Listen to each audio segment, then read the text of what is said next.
Blocka presents a new approach. Sure. Sure. Yeah. Let's get it. You already know.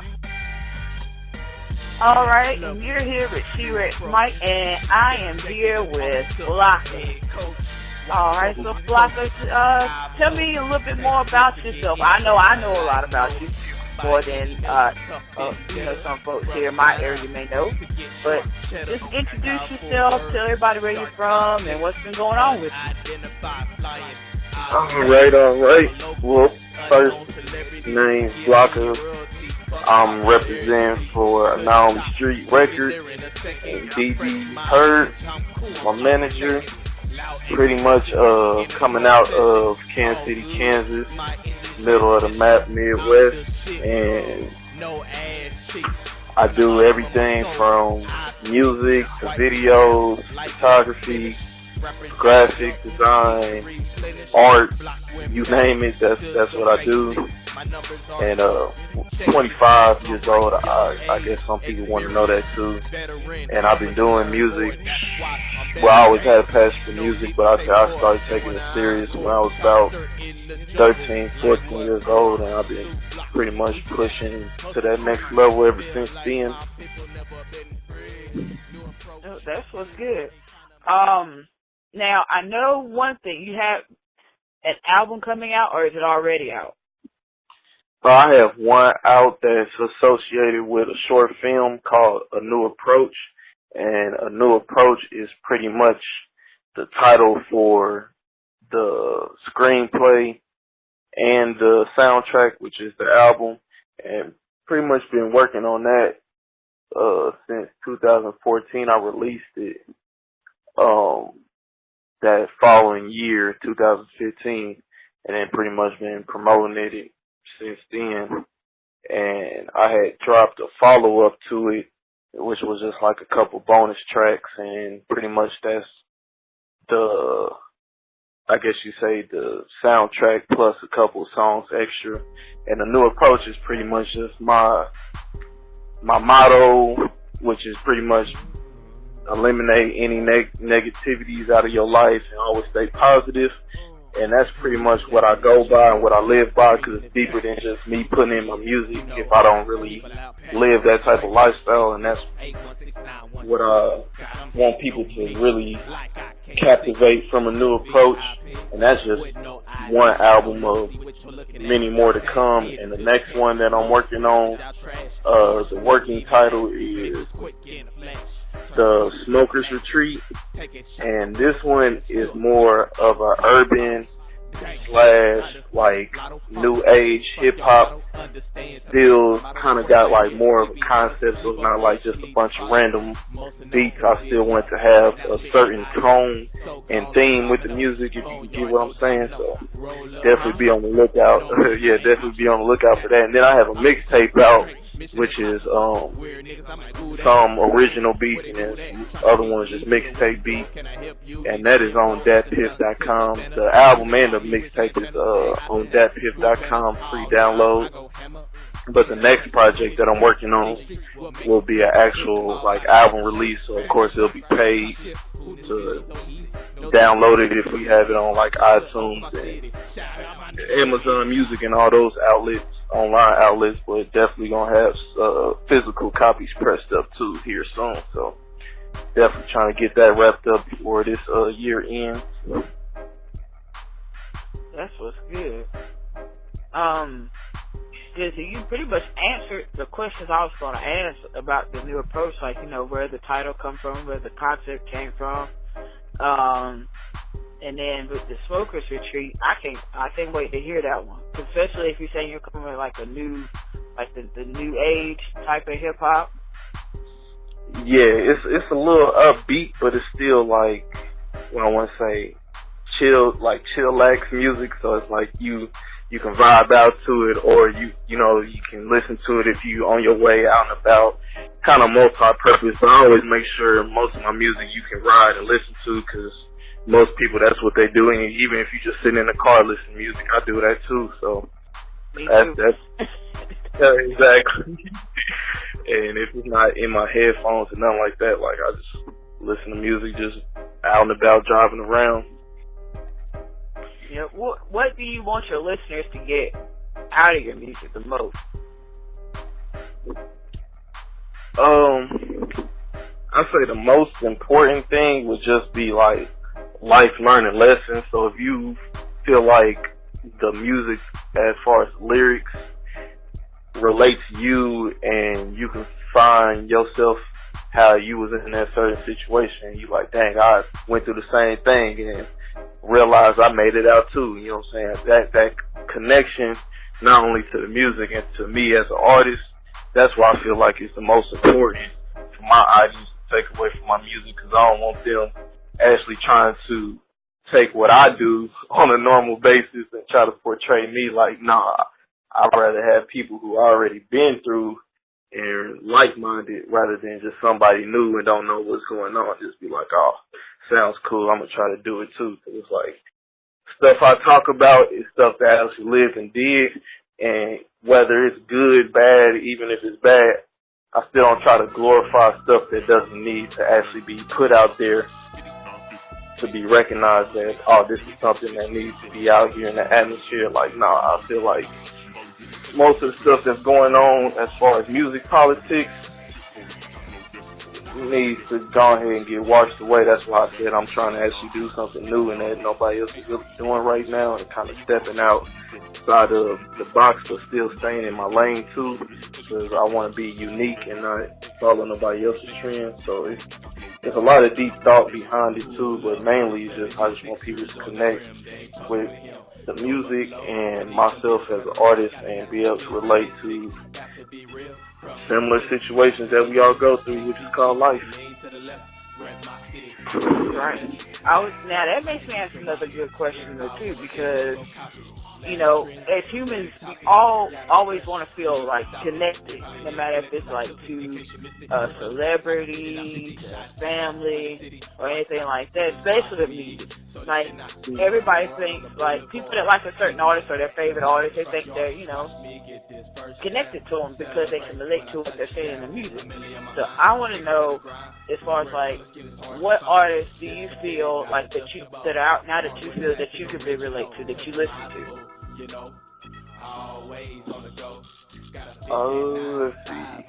Let's see.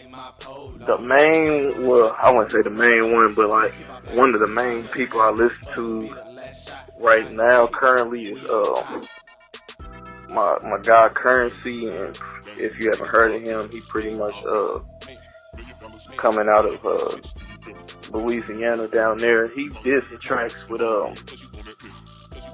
Lil Wayne and No Limit, Master P and them. He was signed to them way back in the day, and I've been following him ever since then, years ago. But I feel like I connect to him the most because of how his career evolved by really from nothing and him just pursuing his own status. Like, I'd rather be how he is as far as like the music, because he can manage himself and control what he wants to put out, stuff like that, rather than opposing, oh, I'm just an artist under a label type stuff. Like, he has his own label that he built from the ground up. Like, stuff like that is what motivates me, as not just as an artist perspective, just like an entrepreneur or any other business minded individual. Like, I'd rather have my own company and work for myself and be self-made rather than working under somebody else and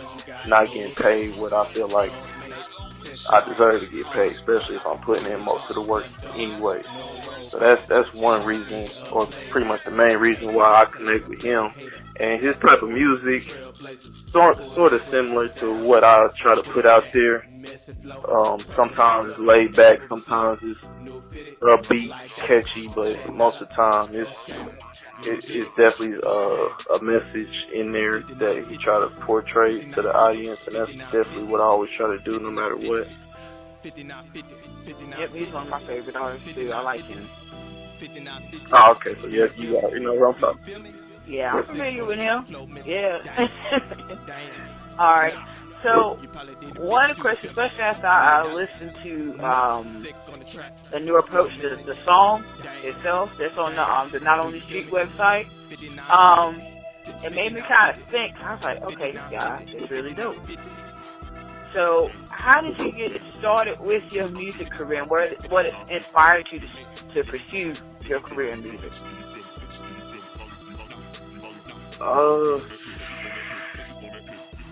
It's like, well, I went through like, I'd probably say a couple phases through the music that evolved me to where I'm at now.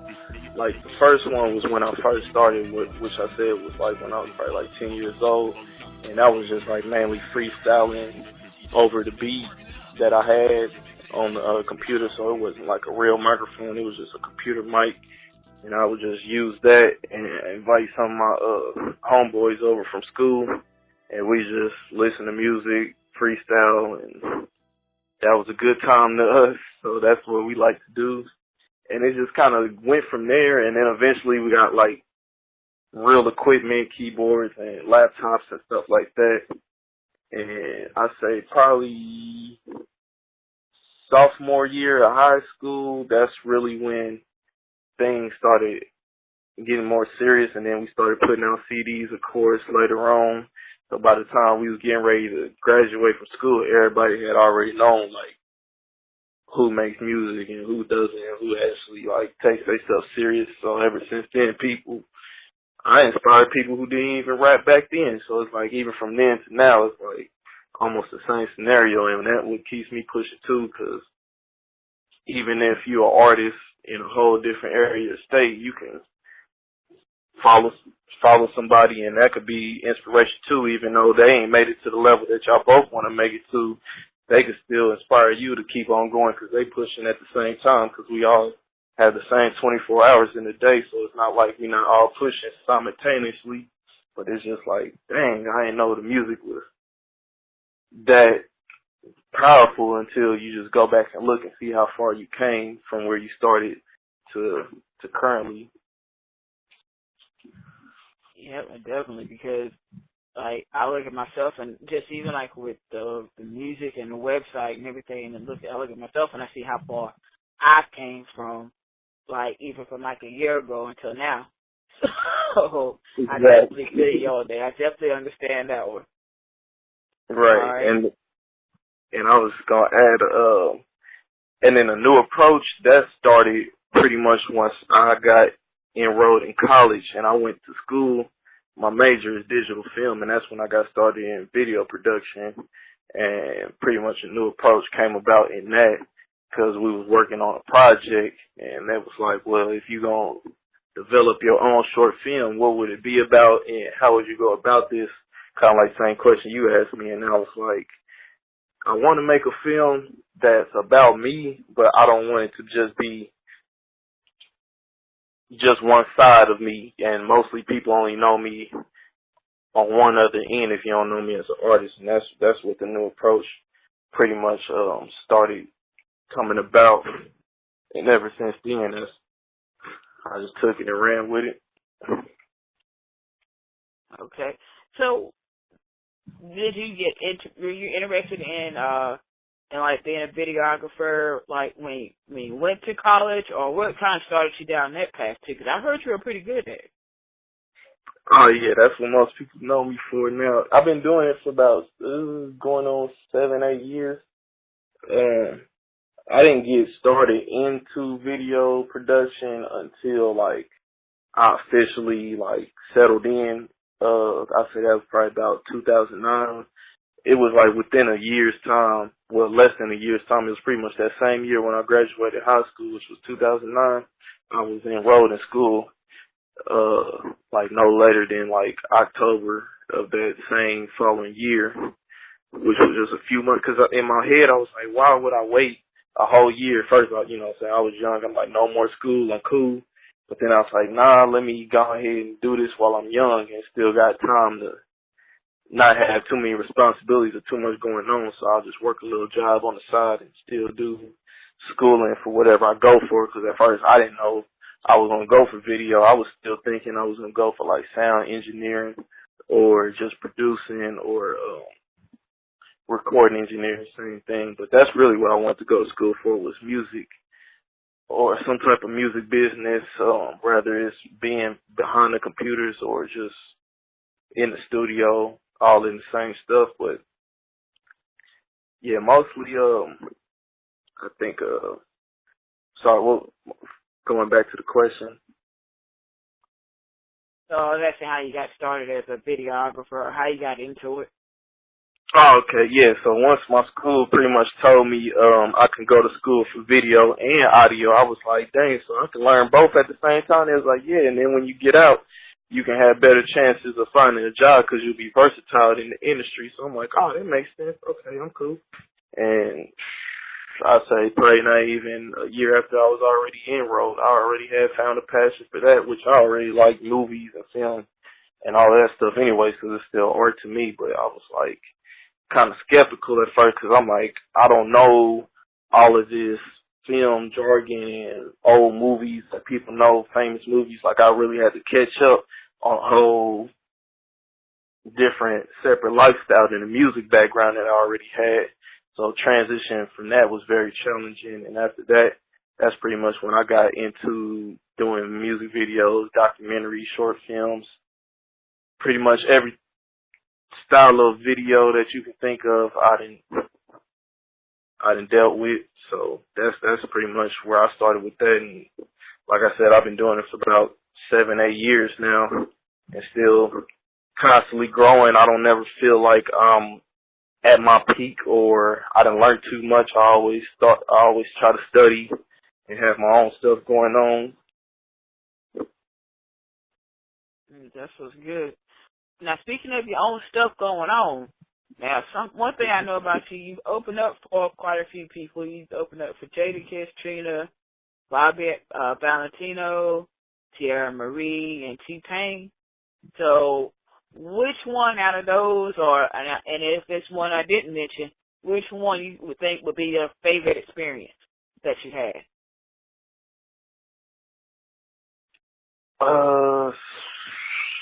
Let's see. Which one would be my favorite?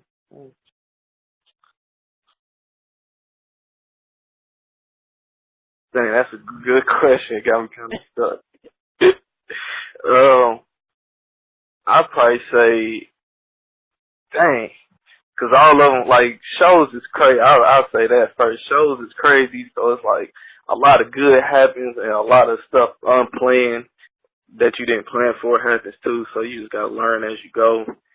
And that's what I'm trying to think about right now. It's like, which one had more good than the bad situations. I would say probably the best show and situation I had recently was probably the Jadakiss one, because it was I want to say downtown Kansas City, Missouri, when they came through, and it took a minute for them to perform. Like, everybody who was local and opening up for them had already went. We had already did our set, and it was like a big block of just shows, music going on, like they just playing random music, just DJing. And we was like, dang, okay, I know they were supposed to start here soon, like, what's going on? I said they probably didn't hit the stage till after 12:30 midnight. So I'm like, I didn't know, and we didn't get done performing until like 10 maybe. I was just like, man, I don't know what's going on. So I don't know, even to this day, I don't know if they bus was late or they was occupied doing something, running over paperwork, who knows. But I just know, like, certain stuff like that kind of takes you out the mode, because you like, dang, I'm ready to see them perform so I can meet them and all that other good stuff. But then afterwards, you like, shoot, they taking so long, I'm about to leave. Did you, like, out of all of those, which was, like, the favorite person that you met, too? Well, I mean, we had chopped it up with him a little bit, but it was so many people in the what I want to say, where the stage and the crowd was at, it really wasn't too much room. I say the one with Trina was probably like the best one-on-one experience or like was able to get close to him because she actually let people behind like the way what am I say, the way the venue was set up. It was like a back room where you can take pictures and stuff like that, and that's where she had people come in pretty much meet and greet real quick, and none of that was even planned. She just did that on her own. But of course it was like 100 people at the door trying to crowd in, and of course we already like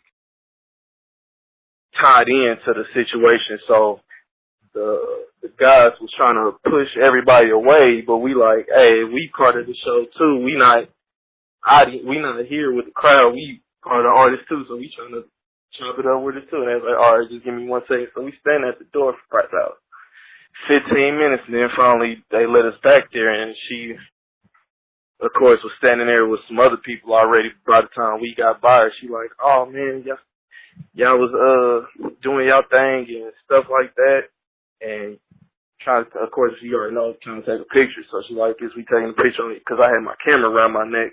I think I took some with my camera, and then I had my homeboys take some with their phones and stuff like that.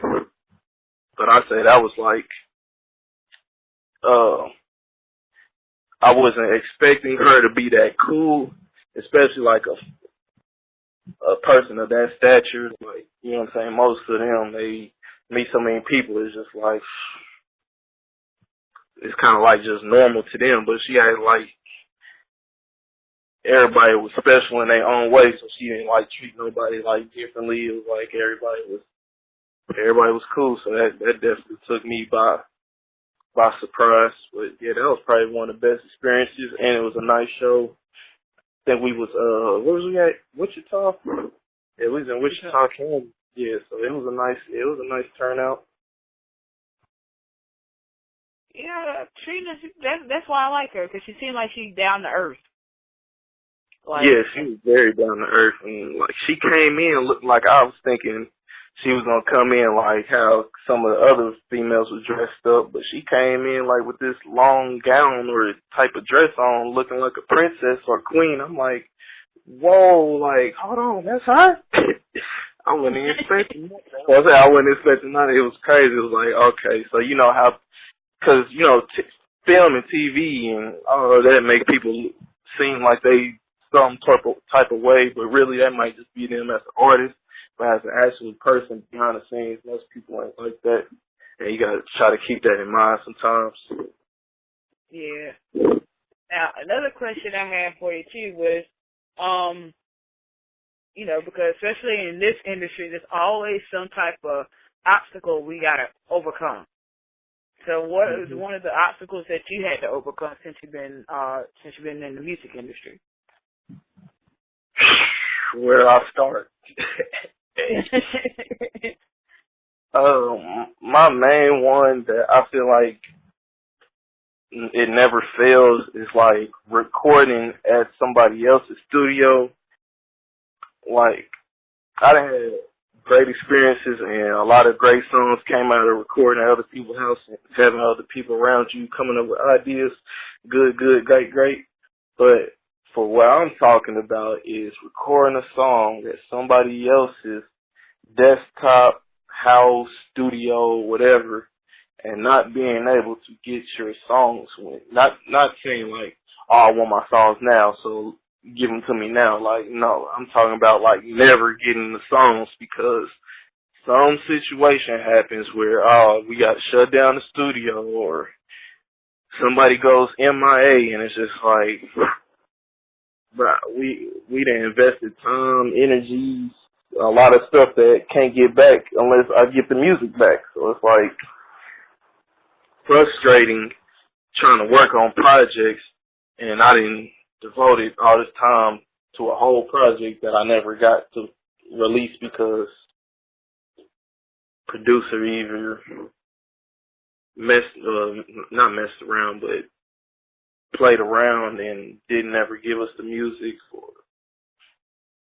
just bottom line, it just never got the projects that I was supposed to get. So that was probably the most frustrating roadblock that I had to deal with, because it's like when you thinking stuff is going in the right direction, and then somebody either just feel like they want to cut you off for their own personal reasons, or they don't think you are serious enough as them. When I drove to wherever you was at and didn't ask for you to help me out or nothing like that, like my own gas and my own time, and still would give you some money on the side too, just because for your services and what you're doing. So it's like I always try to look out for people. But on the side note, it's always them certain people who act like you ain't never did nothing for them just because you said no probably once or twice. But out of all the other times you said yeah, you don't remember those times I said no because I couldn't do it. So it's like that's pretty much what I had to go through. So in reflection of that, that's what put me in position to buy and invest into my own equipment so I don't be running into them same situations. Or say another one was like real quick, my guy I was recording at, like he was recording at his mom's house, but you know what I'm saying, she was on like a strict time schedule, so if you wasn't in the house or out the house by these times, wasn't no recording going on, like none of that. So it's just like stuff like that is like when you know something is so passionate and serious to you, like you don't look at stuff like that like it's that important, like, but for somebody to tell you no, but at the same time you have to realize everybody doesn't look at your career and what you have a passion for the same way, because they got their own, and I can't force nobody to be like, hey, so and so needs to do this for me, so leave them alone, especially when it's your parents. So it's like, yeah, I wasn't trying to go through that no more. I was just trying to get my music done so we can keep it moving. Well, now time for a fun question, because I seen this debate, and I always ask everybody this that I've been interviewing, just because I want to know. I'm keeping score too, like of who likes it the most. So, all right. So, and I don't know. Do you guys eat? Because I know you're in St. Louis, right? You're in Missouri. No, I'm in Kansas. I'm in Kansas. Okay. Yeah, Kansas City, Kansas. So, okay. So, do you guys eat grits in Kansas? I don't know who said no, but hell yeah. Well, I haven't been to the Midwest yet, so I don't know. But I'm taking score. Who says the most? So far, Sugar has one. Yeah, that's what I was just about to refer to, because I know some people down south, they do theirs a little bit different. I would say theirs be like more savory, so it might have more of a spice or more of a, like a savory taste, but I like mine with butter and sugar, pretty much like cream of wheat. Yes. Okay. Because now, including myself, there's 3. All right, so Sugar is ahead, 3-0. All right. Right. All right. Yeah, we definitely eat grits, and a lot of people eat gizzards. I did not like gizzards for the longest of time, but I kind of got all right with them. But if it wasn't for the hot sauce, which they call G sauce, if it wasn't for that, then I probably still wouldn't like them because it's just too chewy. I just stick with the regular chicken. But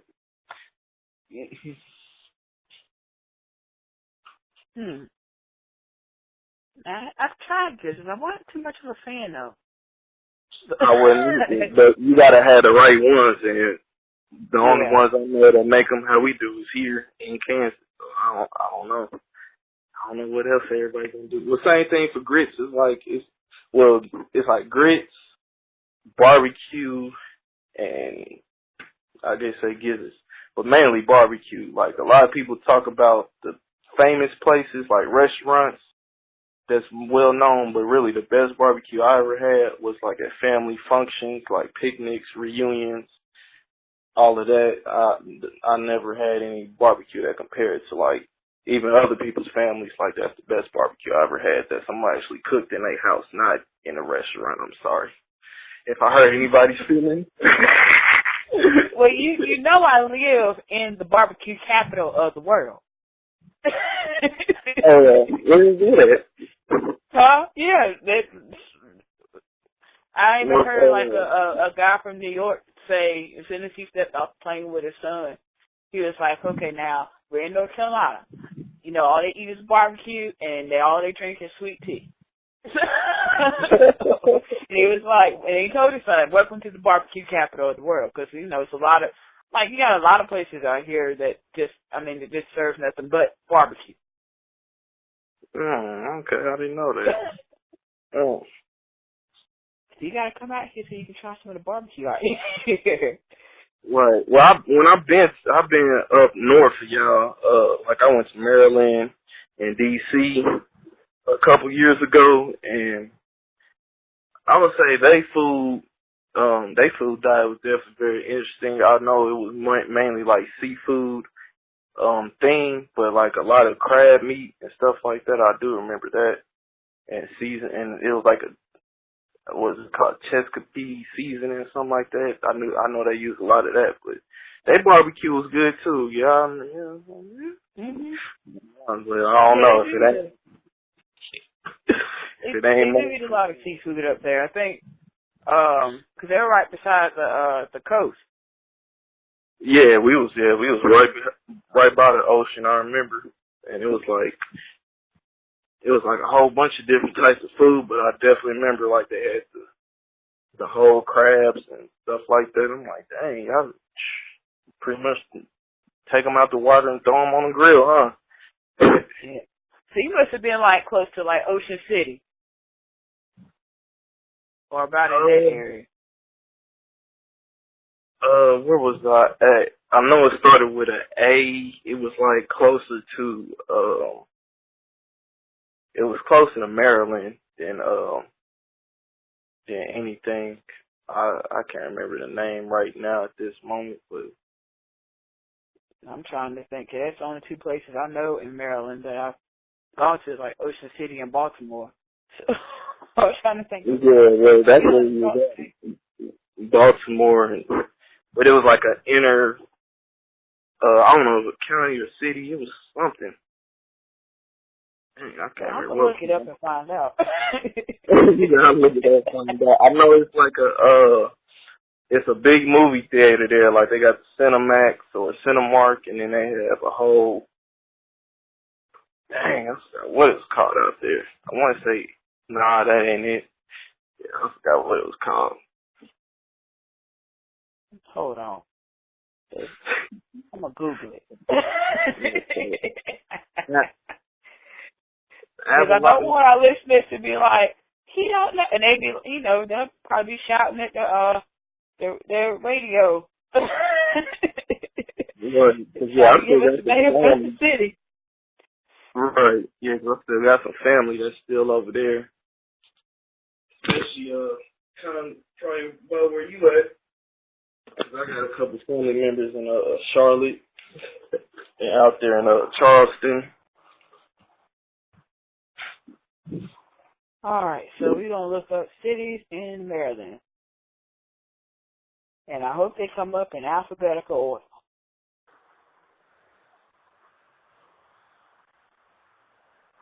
Let's see what we got.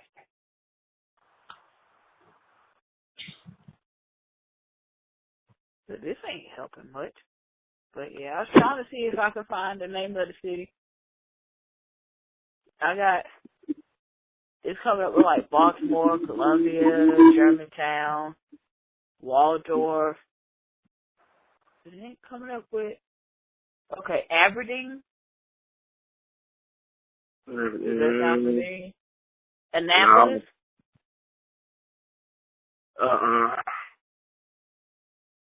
I'm hitting missing. Let's see. You said it started with the A. I can't believe they have an Accident, Maryland. It's a city called Accident, Maryland.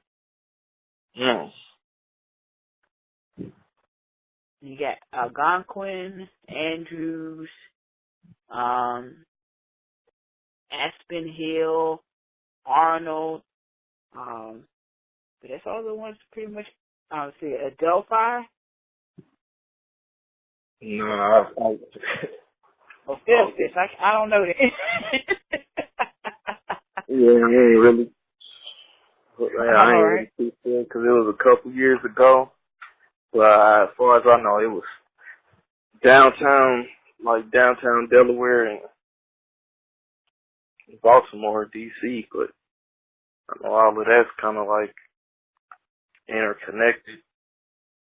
Yeah, because I was like, well, if that's the case, if they got good seafood, then I was definitely that was gonna be one of my trips. I need to take a trip somewhere this year. So I was like, that was definitely gonna be one of my trips if they got some good seafood.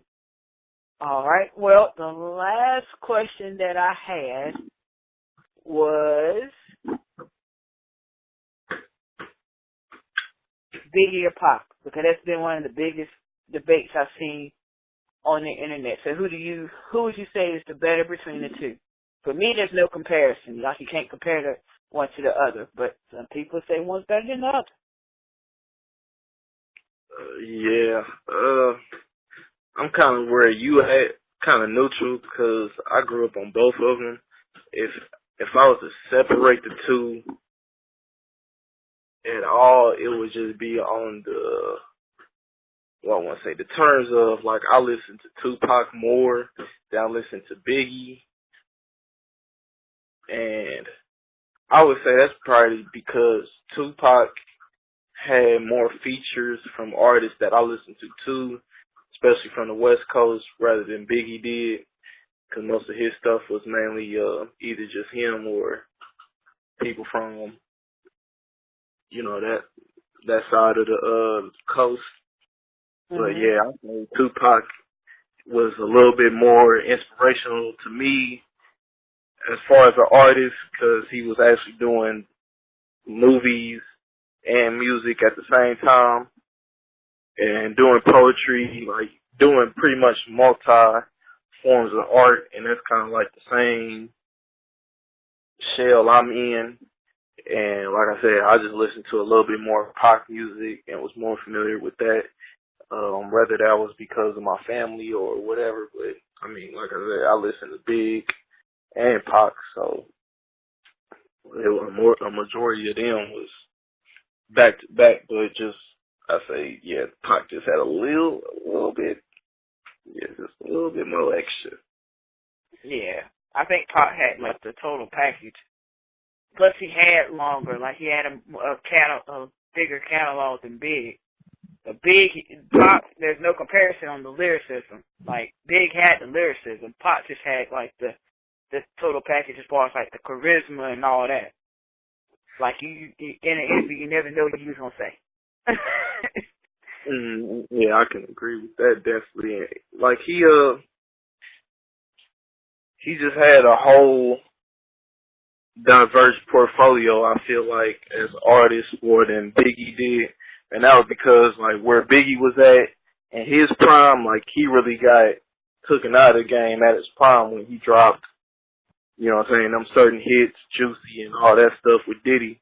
So it's like, when you take a man right out of his prime, of course, he ain't got too much behind him that you're going to really look, you know what I'm saying, look back towards, because everybody want to look at, okay, what was he doing at the time or recently before he got killed. So it's just like, what would he be at if he didn't get taken out? You know what I'm saying? He would have a lot more. Then I feel like he would be more of a comparison than Pac was. But I don't understand why they did the Biggie movie before they did the Pac movie, especially because Pac got killed first. So I don't know why they. I don't know why they did that. The only reason I think they did that, I think it probably had something to do with his mom and his estate. I think I think if I heard right, that was kind of what the holdup was, and Rip to Afeni Shakur. But yeah, that's what I think the kind of holdup was, is making sure the estate got, you know, what they were due off that.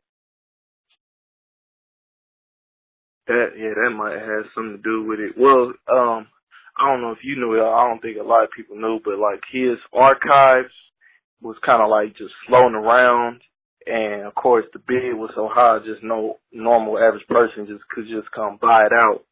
But I don't know if a lot of people knew, but Jay-Z, he the one who went in and bought out all of Tupac's like old music and one would say archives.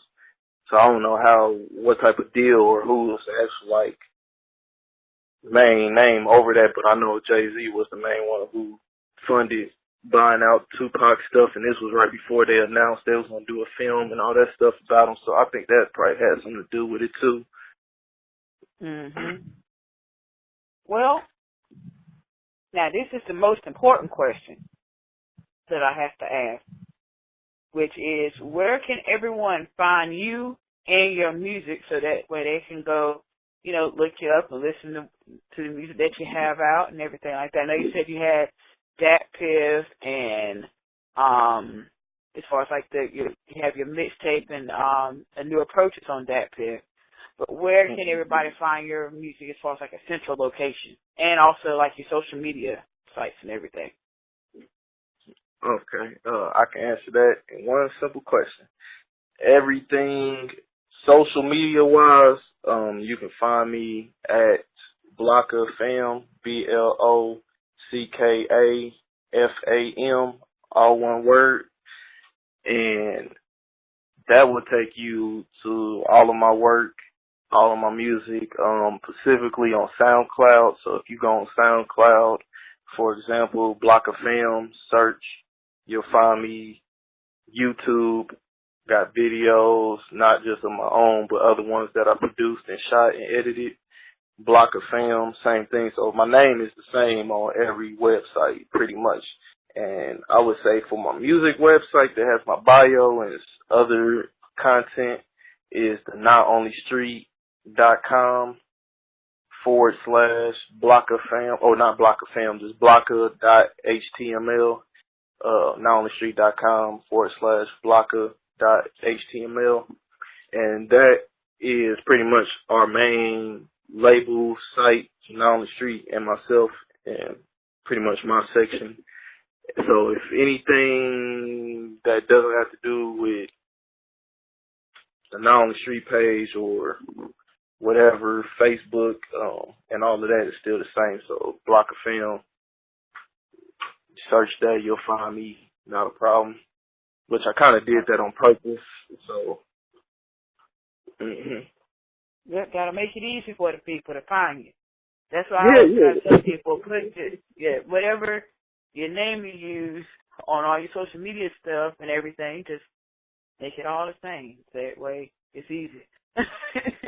Exactly, because I used to have some of them like BlockaFam, Blocka Productions, because that's what I was going by too for the videos. So I was like, Productions is kind of too long to type out, or even if you do remember it, you still don't want to type that out. So I was like, just BlockaFam, because that's what my Facebook started out as initially anyway. So I was just like, I'm just going to keep it that and convert all the rest of the pages to the same name, just like what you said, to make it easier for the special people out there, because we love them so much. All right. Well, that's all the questions I pretty much had, but I definitely want you to come back and do an interview again later on. I want you to be like one of the people that come back in, you know, every so often. Because you definitely want to keep up what you're doing. Yeah, we can definitely do that, see where I'm at. Definitely have some more stuff for you guys, too. Just kind of working behind the scenes. Oh, and then I'm actually working on a short film, too. Well, actually not a short film. This is an actual feature film with the producers of Boo Boo Kitty. The title is It Is What It Is, and this is the sequel, part 2. And pretty much I'm playing the role of Darnell, and pretty much Darnell is my character role I've been working on for, I'd say, probably the past 2 months, and we getting ready to knock this film out as far as shooting it and putting it out there. So that's another piece of the puzzle that I'm working on too right now. Oh, okay. So not only are you a videographer, rapper, you also are an actor. See, now I didn't know that. I learned something new. Yeah, yep. You just a jack of all trades. You can do graphics and all that? Yeah, I do. But I try to not throw it out there in front of people's faces because it's kind of overwhelming sometimes. Like, whoa, but I be like, that's why I don't really call myself a rapper or just like a regular artist. Like, I always tell people, like, I'm actually, because I play real instruments, so I've been playing instruments ever since I was in grade school. But like I said, you wouldn't know unless I told you. And like I said, I don't try to just, if somebody be like, oh, you do music, I just keep it on that note unless they specifically ask, do I do anything else? Then I'll follow up and be like, yeah, I do this and that and that and that and that. And that. And the list goes on. So. Most definitely. Trust me, I feel you. If I told everybody everything I did, I would never have time for sleep. All right. Well, I'm not going to hold you up too much because I have to get ready for this next interview that's coming in right behind yours. Oh, okay. Yeah, I got you. All right. Well, I definitely will talk to you later. Definitely going to keep in contact with you and DB to let y'all know when it's going to air, and also to see when we can set you guys up again for another interview later on. Because we definitely want to keep it where we have, where we keep up with what's going on with you. Like maybe like when it's closer to the film coming out, then we can definitely, do another interview and talk more about the film. Right. Well, I think we'll probably do another interview before that because once I'm done doing my scenes, pretty much it's in their hands as far as the editing, and I know that takes a little time, so that might be a few months. So the film might not really be wrapped up until next year, but I know we still got October, November, December, so we still got 3 more months of this year left. So I'm pretty sure we'll catch up before then, or before this year is done. Okay. All right, most definitely. All right, but let me go ahead and get ready for this next one. Okay. Yeah, that's how fast I've been rolling. I'm trying to knock them out 2 at a time. Right. All right. Well, I appreciate you letting me come in and do my thing. You're very much welcome. Now, it was a pleasure talking to you as well. Yep, not a problem. So, I'll stick around. Yep. Yeah, because I'm trying to be a mainstay, and I know you're trying to be a mainstay. So we both making plans, and we definitely gonna be here doing this for a while, right? Right. Oh yeah. Mm-hmm. I ain't going nowhere. Well, except for the top, I ain't going there, but not. All right. Well, I will talk to you later. Okay. Okay. Talk to you later. All right. You have a good night. All right. Yep. Bye.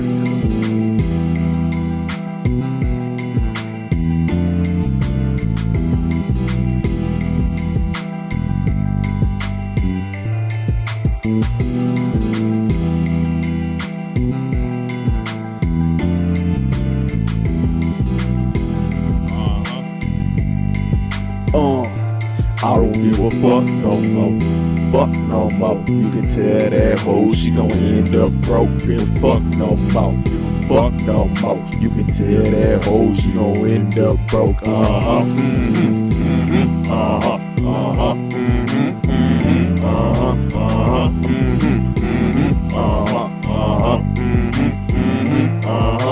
Go to the store, pop a few tags, spending your money, cop them bags. Talking about you got swag, look like you on jet lag. You can move about my face, bitch zigzag. Nah, I don't even really like you. Whack ass head, the whole block hit you. That pussy is dead. Why go hard on the bitch?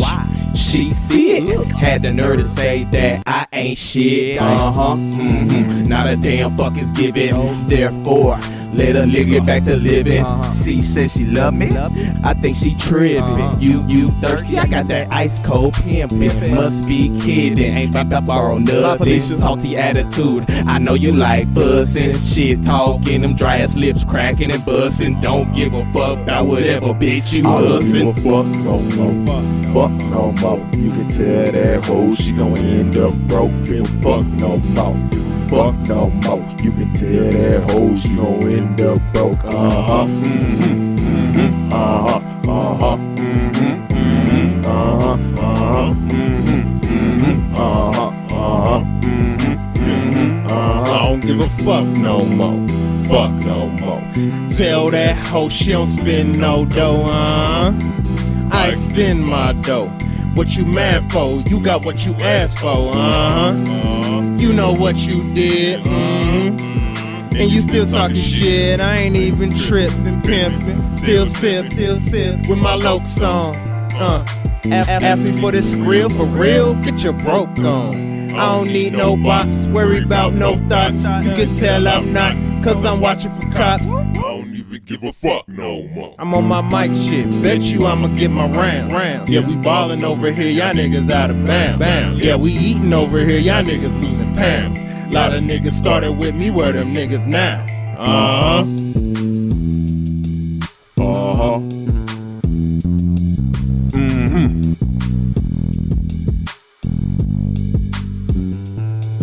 Uh-huh. No more.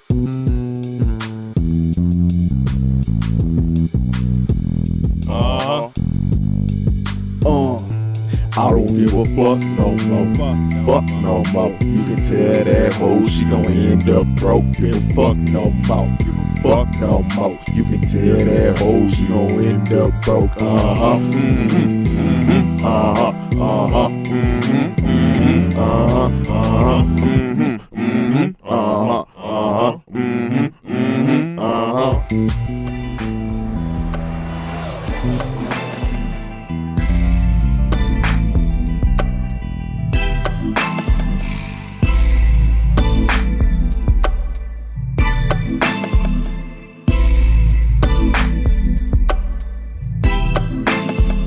Gotta survive every day in the jungle. Stay humble through the struggle. Did once before with no trouble.